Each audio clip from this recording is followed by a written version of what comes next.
Gênesis, capítulo 37, dos versículos 12 a 17.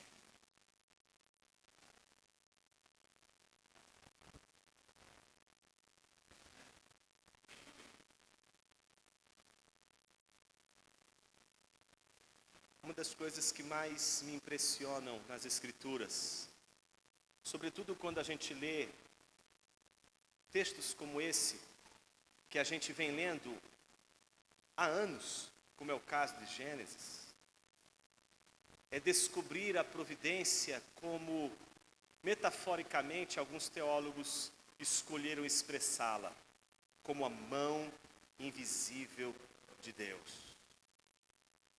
São poucos os que têm a sensibilidade, não de ver a mão invisível de Deus, porque isso seria impossível, mas de ver os efeitos dessa mão poderosa, conduzindo reis, homens, mulheres, crianças, velhos, gente de tudo quanto é lugar neste mundo, desde os pássaros, aos grandes répteis, aos peixes do mar, até as estrelas dos altos céus, as partículas e as poeiras, tudo, absolutamente tudo, guiado pela poderosa, inconfundível e insondável mão de Deus.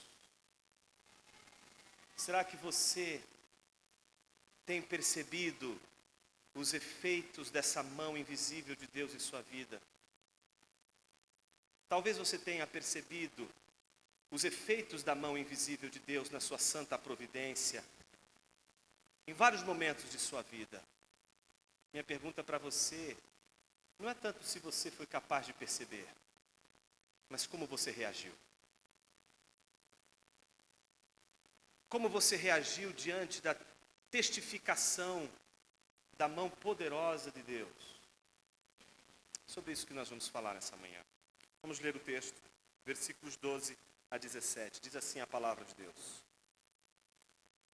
Como os irmãos foram apacentar o rebanho do pai em Siquém, Israel perguntou a José: seus irmãos não estão apacentando o rebanho em Siquém? Venha, pois vou mandar você até eles. José respondeu: eis-me aqui.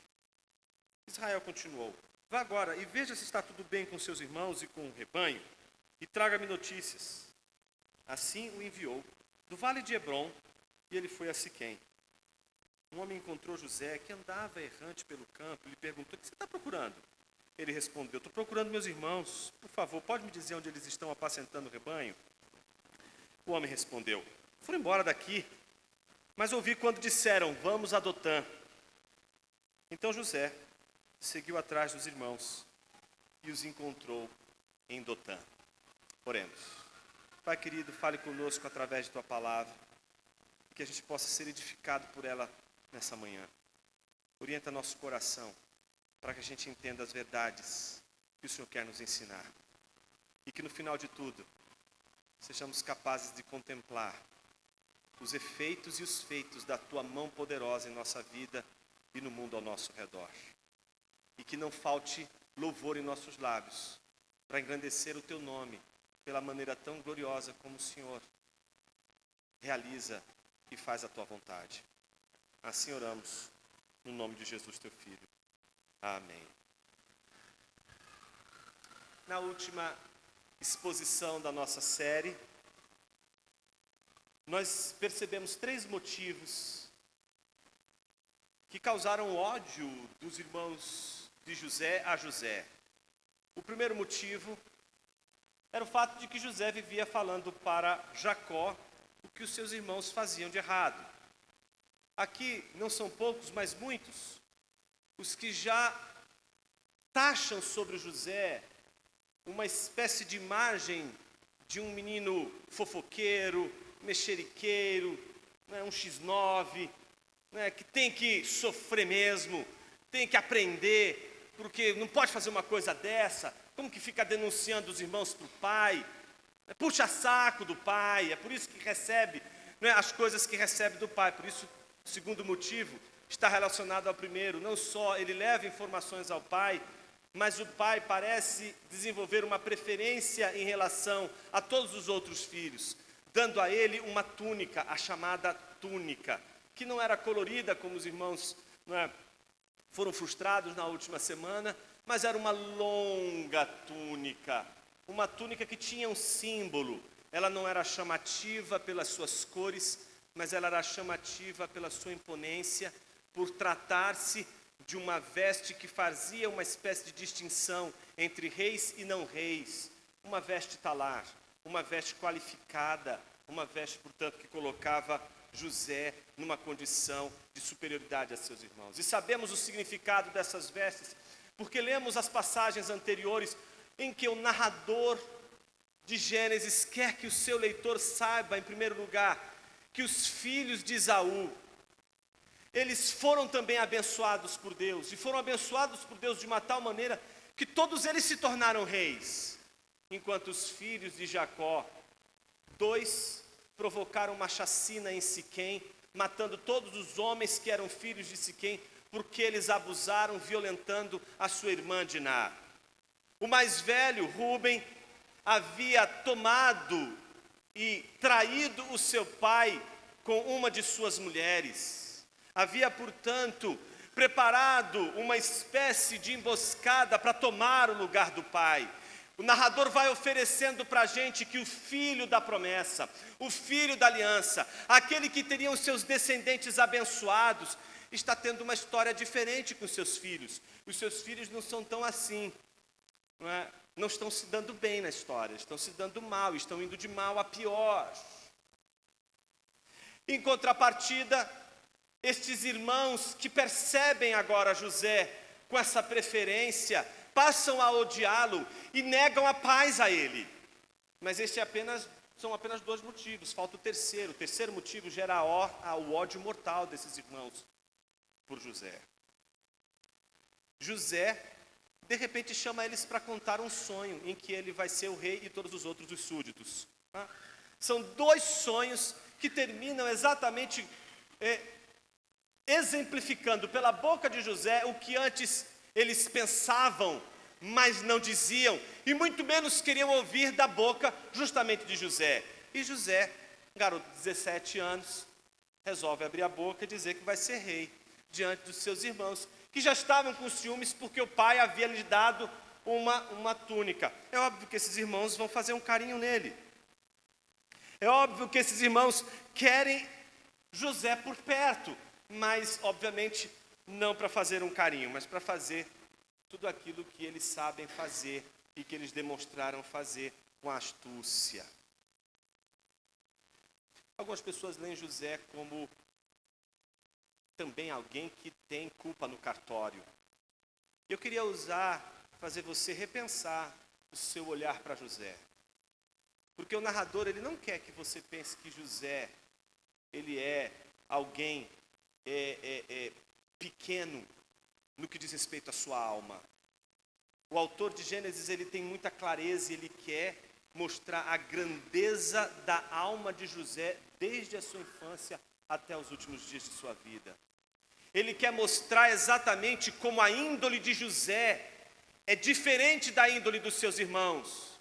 E o mais curioso de tudo, como pode de Jacó, o astuto Jacó, aquele que enganou seu pai, aquele que ludibriou o seu irmão, como pode dele ter nascido alguém tão honesto, alguém tão íntegro, alguém tão fiel, alguém tão comprometido com a verdade, alguém tão focado na vida, alguém tão bom? Como poderia alguém desta mesma fonte ser tão distinto de seu pai e de seus irmãos? A história de José é a história de um inexperiente, sim, mas não é um inexperiente mau caráter como foi seu pai. Não é um inexperiente mau caráter como muitos de seus irmãos. Podemos sofrer por conta de nossa inexperiência. Podemos sofrer por conta de nossa ingenuidade. Mas uma coisa é você sofrer por sua ingenuidade. Uma coisa é você sofrer por sua inexperiente. Outra bem diferente é você sofrer justamente pelo seu mau caratismo. Nós estamos falando aqui do sofrimento E vamos começar numa série de exposições daqui para frente a falar das dificuldades que alguém vai passar a despeito de ser íntegro, a despeito de ser fiel. Nós vamos ouvir a história de gente que permanece com boa índole, que permanece com caráter, a despeito das tentações, a despeito das provações, a despeito das adversidades, a despeito de acharem que parece que Deus não está mais providenciando um bom caminho. É como se Deus estivesse contra Ele mesmo, como se a providência entrasse em crise. A história de José não é a história de um mau caráter, de um astuto, mas é a história de um ingênuo que vai ganhar maturidade, mas que do início até o fim se manteve íntegro. O texto que nós acabamos de ler vai nos ajudar a repensar tudo isso. E vai nos ajudar a pensar em tudo isso observando o texto em 3 partes. Na primeira parte, nós vamos observar dos versículos 12 a 13a, o tema da integridade. Do versículo 13b ao 14, o tema da prontidão. E por fim, dos versículos 15 a 17, fidelidade. 3 coisas vamos observar em José nesse texto. Primeiro, integridade.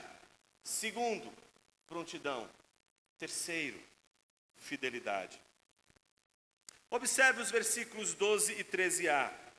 Como os irmãos foram apacentar o rebanho do pai em Siquém, Israel perguntou a José: os seus irmãos não estão apacentando o rebanho em Siquém? Venha, pois,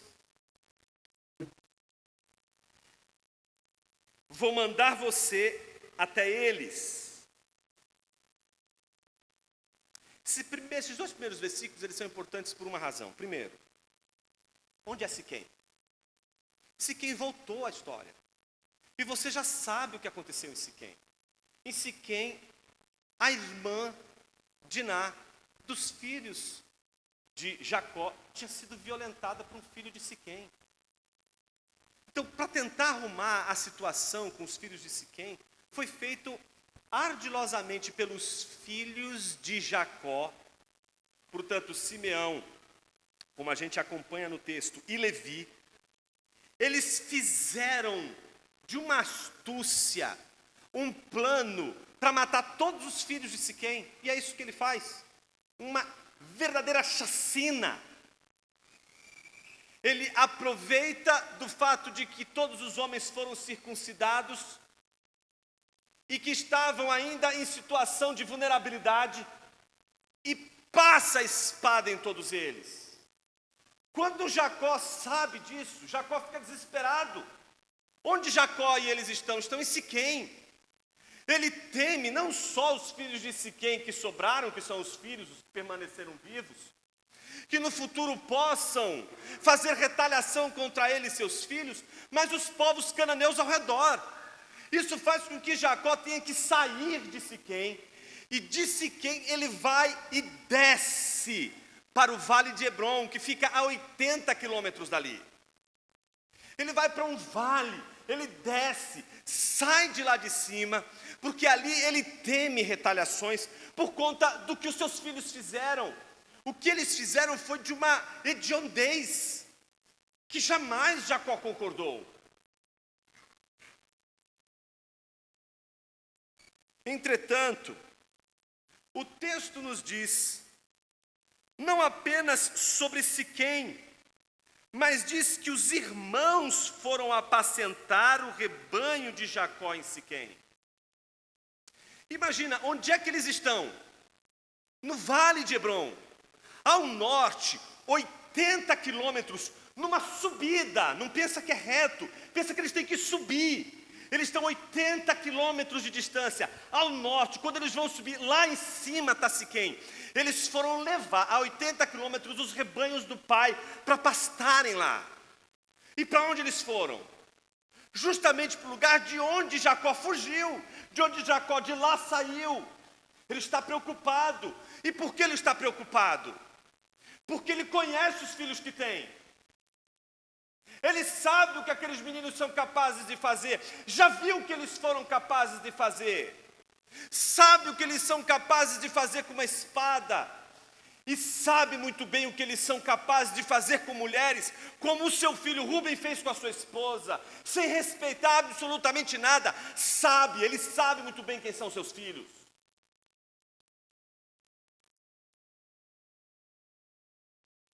Mas uma coisa curiosa acontece. Ele pergunta a José: os seus irmãos não estão apacentando o rebanho em Siquém? Venha, pois vou mandar você até eles. Esse é o primeiro texto que faz você repensar o fato de que José era um fuxiqueiro. Era comum Jacó confiar em José, porque era José o filho que ele mais confiava. O filho que ele sabia da sua integridade, da sua índole. Talvez fosse o filho que levasse Jacó a dobrar os joelhos e a dizer: Senhor, como pôde esse menino nascer daqui? Como ele pôde vir de mim? Ele é completamente diferente, os outros não. Os outros, eles receberam o que pior havia em mim, eles estão neles. Mas esse menino, ele é diferente. É o pai que agradece a Deus. Como pode esse menino ser assim? E mais do que isso, sabendo da índole dos seus irmãos e sabendo que todo o rebanho dele está nas mãos dos meninos, porque ele já é velho, você já sabe que ele é velho, você já sabe que ele não faz o pastoreio, você já sabe que ele não leva mais o rebanho para o pasto, você sabe que ele é apenas o chefe do clã. Quem leva o pasto para o pasto, quem leva o rebanho para pastar, são os filhos. E ele não confia naqueles filhos. Então ele, confiando em José, o que ele sempre fazia: vai lá ver o que seus irmãos estão fazendo. Imagina José o que tem que fazer. Se você tem um mínimo de integridade, você tem que levar em consideração o fato de que não é meramente um pai que está pedindo para você fazer o que você está fazendo. É o chefe do clã. Então o que a gente vê é um Jacó envolvendo o seu filho na supervisão do seu rebanho. É como se José representasse os olhos daquele velho Jacó que não consegue mais observar o seu rebanho. Ele precisa de José para pastorear o seu rebanho. Só que José não pode pastorear esse rebanho com a confiança de Jacó, se José não for confiável. Por que as igrejas hoje sofrem tanto com pastores não confiáveis? Porque a gente está cansado de ver o que acontece aí. A gente está cansado de ver o que acontece quando a gente olha, só levanta o seu olho só um pouquinho por cima e você vai ver o que acontece hoje. Como dinheiro, sexo e poder tem tomado, tem invadido, tem destruído igrejas a partir justamente dos seus líderes, porque não há supervisão nem sequer deles. A integridade é algo que o pai Jacó espera de seu filho, porque precisa dos olhos do seu filho para vigiar aquele rebanho. Aquele rebanho está na mão de outros pastores que ele não confia. E a maioria dos filhos que está cuidando do rebanho está do lado de lá, não está do lado de cá.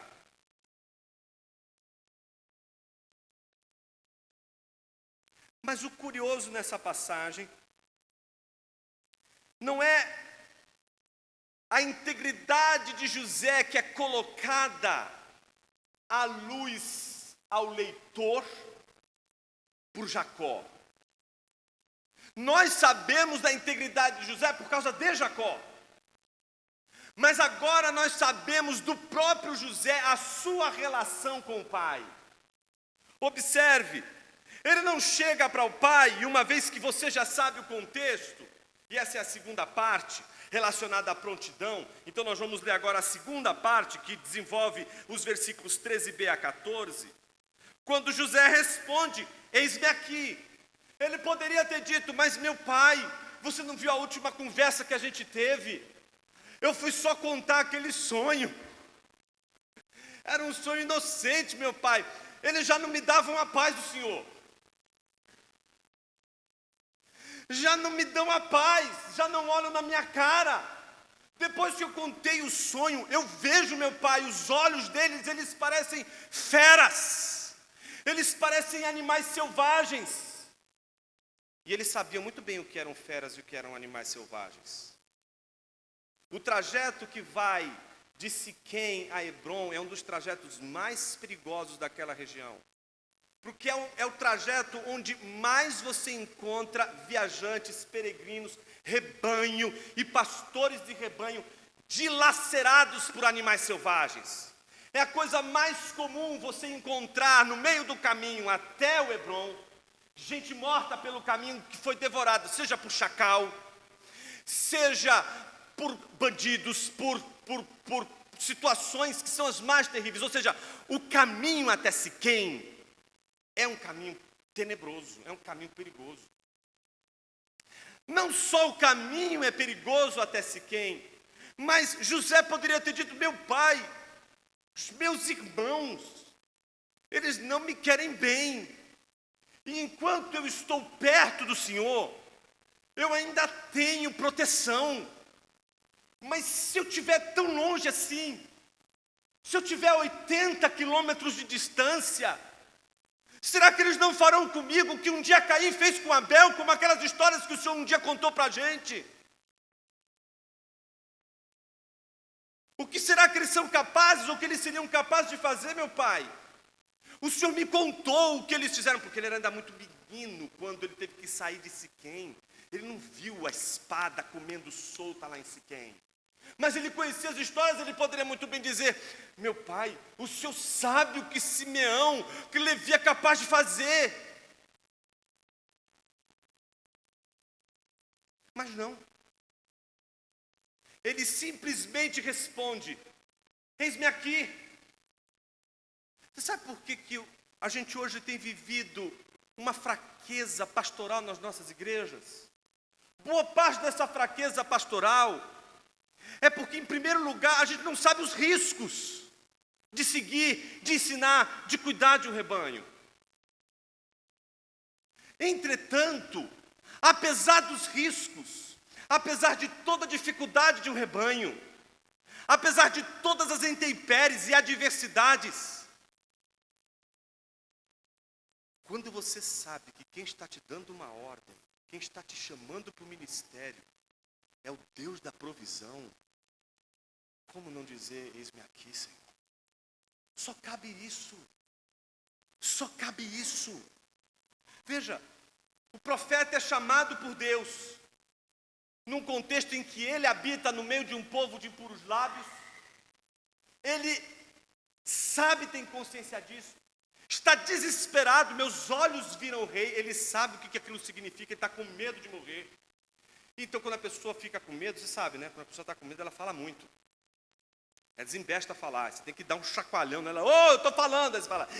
Aí a pessoa fica quieta para você falar, porque quando a pessoa está apavorada, ela quer soltar tudo ali, né? Então ele está falando, aí Deus vai lá e manda um anjo queimar a língua dele, fica quietinho, rapidinho.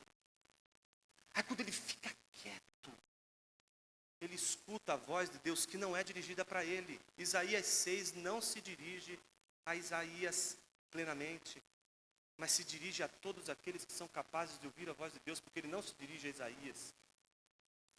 Ele simplesmente diz, a quem enviarei? Quem há de ir por nós? Só que naquele momento ele ouviu a voz que todos aqueles que seguem a Deus um dia escutam. E quando você escuta a voz de Deus, só cabe uma resposta. Eis-me aqui, Senhor. Envia-me a mim. O chamado de Deus para a vida de um crente não é também diferente de um chamado para o ministério pastoral. O chamado da vida de um crente é um chamado em que você, quando escuta a voz de Deus te chamar, você já não consegue mais observar nada que seja mais importante do que obedecer ao chamado.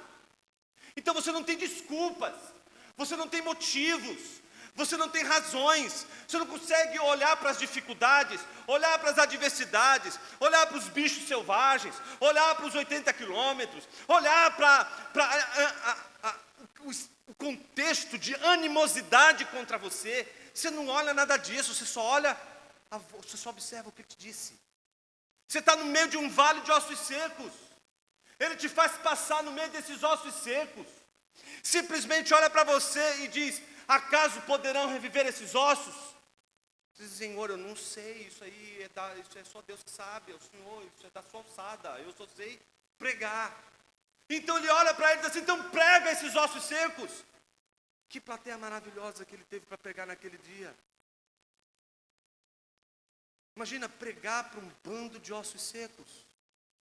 Ele poderia simplesmente dizer: mas Senhor, são ossos secos, eles não escutam.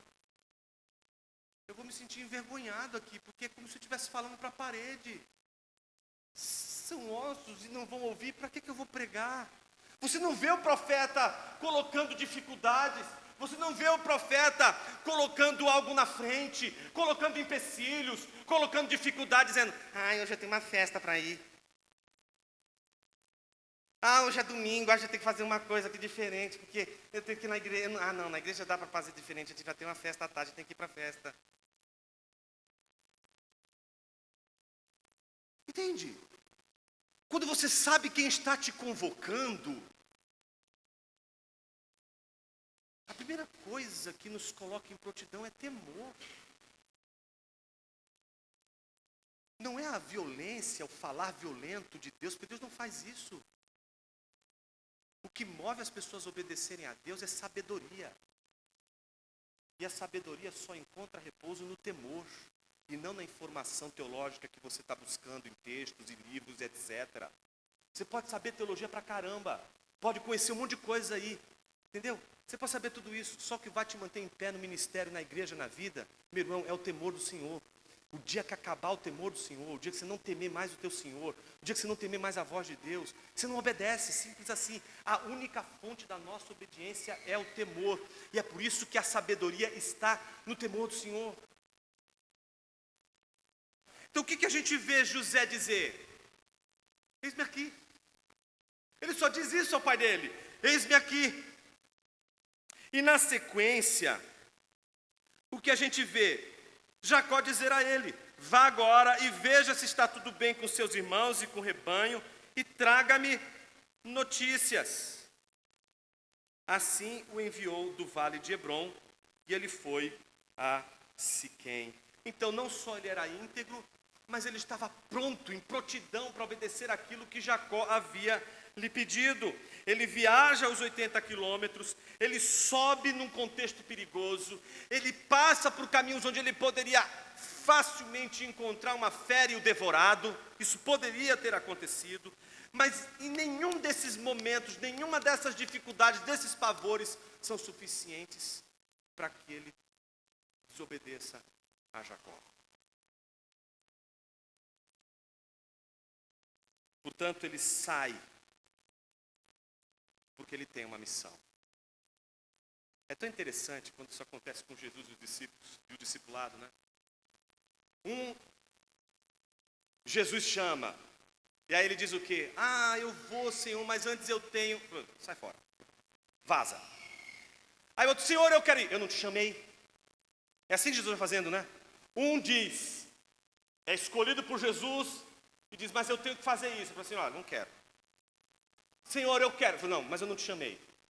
Jesus, ele vai olhando e observando e vai chamando. Só que ele não chama simplesmente.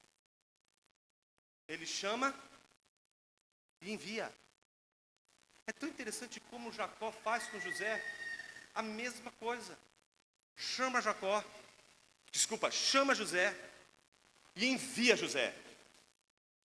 E envia José para quem? Para supervisionar quem? Um rebanho maravilhoso, né? Entre as ovelhas do pai que são inofensivas, entre os bodes do pai que são inofensivos, existem as reais bestas feras, que não são aquelas que ele encontraria no meio do caminho, mas são seus próprios irmãos. A gente vê, no terceiro momento do texto, que a integridade de José e a sua prontidão revelam, por outro lado, a sua jornada fiel de conduzir até o último minuto a missão que lhe foi dada. Perceba como isso está no texto. Observe o versículo 15 até o 17. E um homem encontrou José, que andava errante pelo caminho, e lhe perguntou: o que você está procurando? Que bonita essa passagem, não? Não foi José que procurou um homem, porque José estava procurando seus irmãos. Ele já chegou em Siquém, ele já bateu os 80 quilômetros. Todas as dificuldades da jornada ele venceu, mas está faltando algo. Ele chegou até o cume da montanha, está quase perto de concluir a sua missão, mas não concluiu. Por quê? Qual era a missão? Não era só chegar em Siquém, era chegar em Siquém e supervisionar os seus irmãos. Quando ele chega em Siquém, os irmãos já não estão mais lá. Então ele fica procurando os irmãos por todos os lugares e se perde no meio do caminho. Daí a palavra errante. Ele está errante, ele está perdido, ele não está sabendo mais onde procurá-los e ele está desesperado. Por quê? Uma missão lhe foi dada e ele não está conseguindo cumprir essa missão. Já aconteceu de você perceber que em determinados momentos você está prestes a realizar algo e não consegue, mas no meio do caminho você não consegue encontrar uma direção, nada parece fazer sentido, não é? Você está lá, mas tinha que estar aqui eles, por que eles não estão aqui? Deixa eu procurar, não consegue encontrar. Mas aí, de repente, quando você menos espera, aparece um homem que te encontra. Este homem, a gente não sabe o nome. A gente sabe que ele vivia naquelas redondezas porque conhece os lugares. E simplesmente ele encontra José. Como se a ovelha perdida agora fosse José. E este homem, o pastor que encontrou a ovelha perdida, a ovelha errante. E é interessante a pergunta que ele faz. A pergunta é uma só: o que você está procurando? Vou parar um pouquinho aqui. Essa pergunta eu queria fazer para você hoje, nessa manhã. O que você está procurando? O que você busca na sua vida? Não estou dizendo simplesmente a procura pelas coisas materiais que você julga serem suficientes para te fazer feliz. Qual é o elan vital da tua vida? Aquilo que vai fazer você todo dia acordar e dizer: Senhor, é por isso que eu vim, essa é a minha missão. É por isso que eu estou aqui. Aquilo que faz a sua vida ter sentido, ter significado. Aquilo que faz com que as adversidades, as lutas, as batalhas, a traição, a perseguição, as injúrias, as calúnias, sabe, a todas as crises que você puder imaginar, seja a crise econômica do país, que implica uma crise econômica na sua vida. Imagine todas as dificuldades que, apesar de todas elas, você está ali, todo dia, toda hora, está se mantendo firme no propósito. É dessa busca que eu estou te falando nessa manhã. O que é que te move? O que é que você está procurando? Se você não tiver algo para procurar, você simplesmente não vai saber o que procurar. Como é que você vai encontrar aquilo que você não sabe que está procurando? Imagina, você pergunta assim para uma pessoa: estou procurando. O que a pessoa vai perguntar? O quê? Imagina que a pessoa responda: não sei. É que pessoa doida, não? Isso é uma pessoa doida. Pessoa doida que está procurando. Aí você pergunta: o que você está procurando? Ela está dizendo: não sei. Ué, mas se você não sabe, como é que você vai poder, ao encontrar, dizer achei, se você não sabe o que está procurando? Eu estou só procurando. Sabe, isso significa que podemos viver uma vida só procurando. E quando a gente pergunta: mas o que você está procurando? O que você realmente quer? O que realmente dá significado para a sua vida? Aí essa pergunta fica mais difícil para mim e para você que é crente. Porque a gente já sabe o que a gente tem que procurar. O problema é que a gente não quer nem procurar e nem encontrar aquilo que Deus quer que a gente procure. Porque aquilo que Deus quer que a gente procure e encontre se chama cruz. E carregar a cruz, a nossa cruz, é uma coisa que a gente tem dificuldade de carregar. A gente quer imitar Jesus na ressurreição. Mas todo o drama do discipulado é a imitação também na cruz de Cristo. Imitamos a Jesus, carregando também a nossa cruz. E como Lutero diz, não a sua cruz, não a cruz que você quer carregar. Alguns podem dizer, Jonas, a minha cruz é minha sogra. Essa é a cruz que você quer carregar. Mas não é dessa cruz que eu estou me referindo. Não é a cruz que você julga ser a cruz importante. Por exemplo, você julga que a coisa mais importante da sua vida é o trabalho. Então a cruz que você tem que carregar é o seu patrão. Não, eu não estou falando da cruz que você quer carregar. A cruz que você julgou que seria a cruz que você deveria carregar. Essa cruz não é suficiente para mudar você. Essa cruz nunca vai transformar você. A única cruz que transforma você é aquela que Deus forjou desde a eternidade. Como Lutero diz, não a cruz que você quer, mas a cruz que Ele preparou contra você, contra a sua escolha. Siga Jesus. É interessante como até os sofrimentos a gente quer escolher. É interessante como até os sofrimentos a gente quer dizer para Deus que é o sofrimento que cabe para a gente. Não, Senhor, o sofrimento que cabe para mim é esse, é essa. A aprovação que cabe para mim é essa.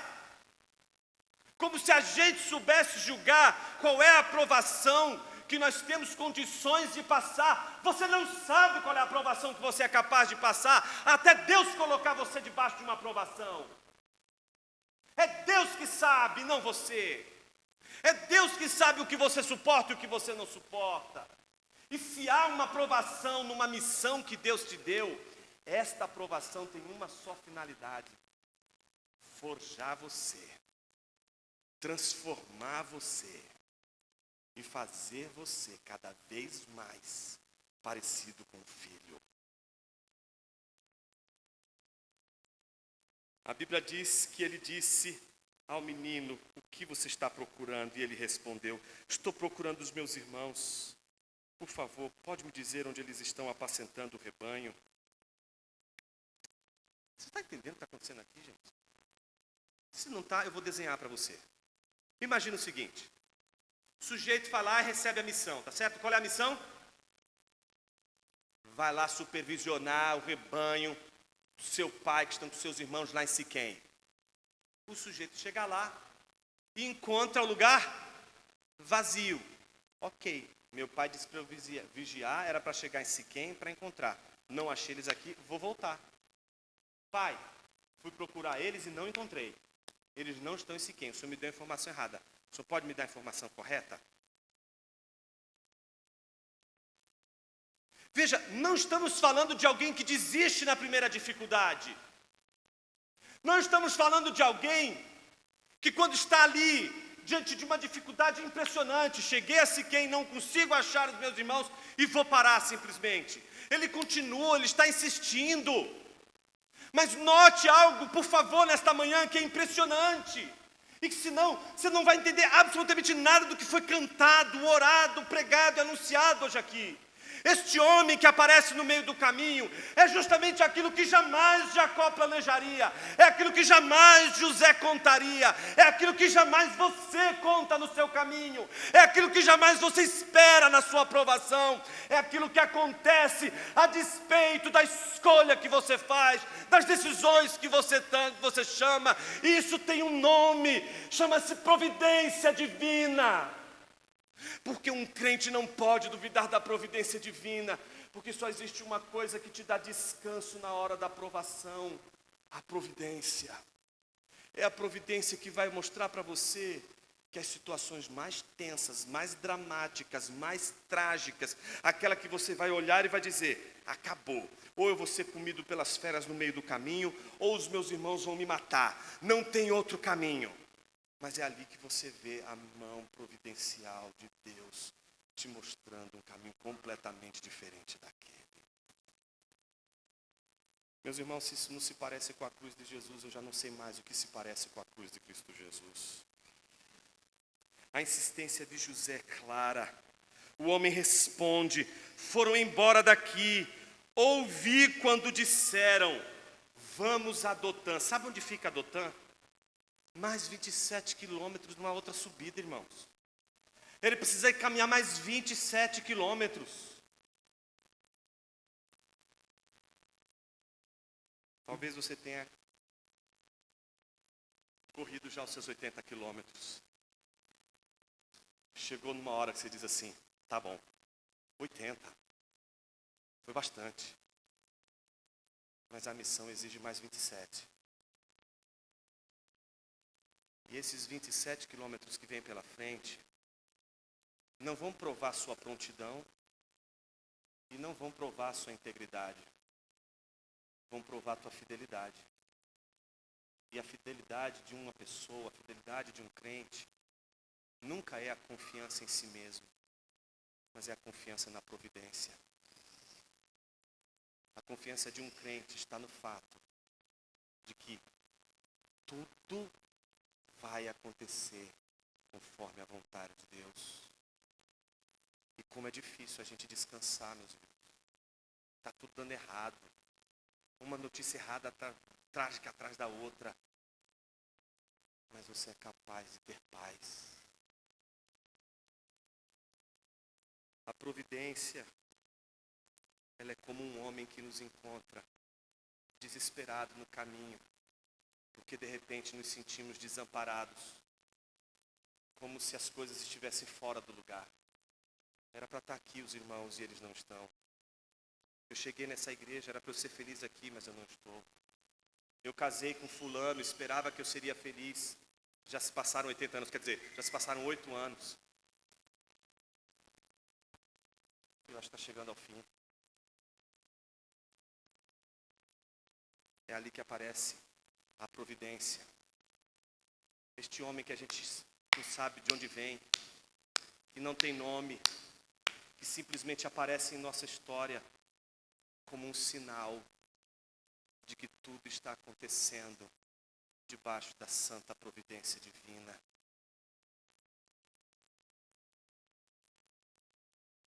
Mas aí fica uma pergunta. E essa pergunta, ela tem que ser legítima, ela tem que ser honesta. Como pode aquele que foi eleito, aquele que foi escolhido, aquele que Deus disse: é você que eu vou fazer rei, é você que é o escolhido. Como pode Deus escolher e conduzir o eleito a passar pelo vale da sombra da morte? Porque o eleito tem de passar pela morte. Por que ele tem que passar por um vale perigoso? Por que ele tem que passar por provações? Porque você, sendo o povo eleito de Deus, tem que passar por lutas, por privações, por humilhação, por dor, por sofrimento. Observe Isaac, ele não era o eleito, ele era o eleito. Mas por que Deus faz Abraão subir o monte da tristeza, o monte da angústia, com tudo em suas mãos para sacrificar o seu filho, porque Deus havia pedido: sacrifica o menino. Mas isso não é contra a providência, meus irmãos. Deus não havia dito que é por meio de Isaac que ele faria a sua poderosa nação, e disse para Abraão confiar. Na vez que Abraão tentou fazer do jeito dele, deu tudo errado. Agora que ele faz certo e nasce o filho da promessa, Deus está pedindo o filho da promessa. Que jeito é esse de Deus fazer cumprir a providência, nos colocando em situações em que parece que a providência está contra ela mesma? Lutero chamava isso de opus alienum. Alienum de alienígena, de estranho. A obra estranha de Deus. Lutero dizia que Deus tem obras que não são estranhas. Então ele chamava de opus proprium. O que é opus proprium? Obra própria dele. O que é uma obra própria? Se um padeiro faz pão e termina de fazer o pão, você não diz assim: meu Deus, você fez pão. Porque é obra própria do padeiro fazer pão. Tá certo? Se de repente um cara que joga bola, vive a vida jogando bola, se ele está jogando bola num gramado, você não pode olhar e dizer assim: meu Deus, ele está jogando bola.